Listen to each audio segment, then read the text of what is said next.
सत्ययुग का शांत और उज्ज्वल समय था। सूर्यदेव अपने तेज से संपूर्ण ब्रह्मांड को आलोकित कर रहे थे।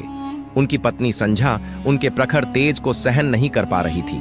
अंततः वह वन में तप करने चली गईं और अपनी ही छाया से एक प्रतिरूप रच दिया। उसका नाम रखा गया छाया।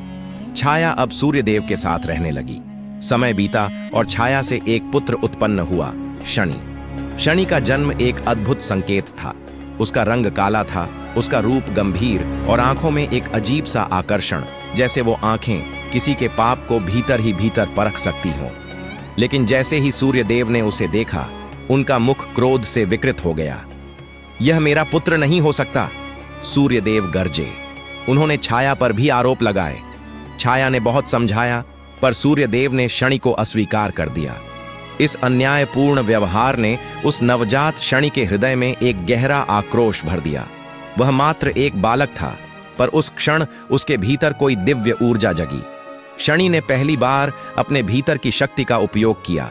एक ऐसा विकराल परंतु नियंत्रित तेज प्रकट हुआ, जिसने क्षण भर के लिए सूर्यदेव के प्रकाश को भी मद्धम कर दिया। देवलोक स्तब्ध रह गया। शनि सब कुछ छोड़कर हिमालय की ओर चला गया, एक ऐसी यात्रा पर जो उसे रोष से संयम, अस्वीकार से स्वीकार और पीड़ा से न्याय तक पहुंचाएगी। वह वर्षों तक कठोर तप में लीन रहा। बर्फीली गुफाओं में बैठकर उसने न तो भूख को देखा, न थकावट को। उसका शरीर तो श्याम हो गया, पर मन और दृष्टि में एक गहन दिव्यता समाहित हो गई। उसकी तपस्या इतनी प्रबल थी कि स्वयं महादेव प्रकट हुए। महादेव ने स्नेह से कहा, हे शनि, तू असामान्य है। तेरा जन्म पीड़ा से हुआ, तेरा जीवन त्याग से भरा। तूने क्रोध को तप में बदला, पीड़ा को शक्ति में।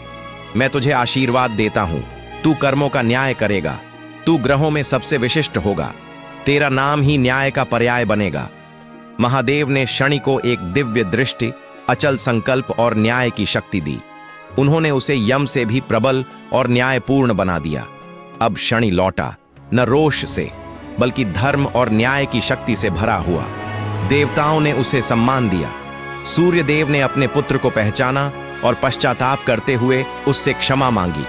शनि ने गंभीर स्वर में उत्तर दिया, पिता, मैंने आपको क्षमा किया, परंतु अब मैं न्याय का रक्षक हूं। जो जैसे करेगा वैसा ही फल पाएगा। यह मेरा व्रत है। मैं न तो पक्ष लूंगा, न कृपा करूंगा। न्याय मेरा धर्म है और कर्म मेरा आधार। और तभी से शनिदेव बन गए न्याय के देवता। उनके नाम से लोग डरते हैं, पर जो सत्य और धर्म के पथ पर हैं, उनके लिए शनि सबसे बड़े रक्षक हैं।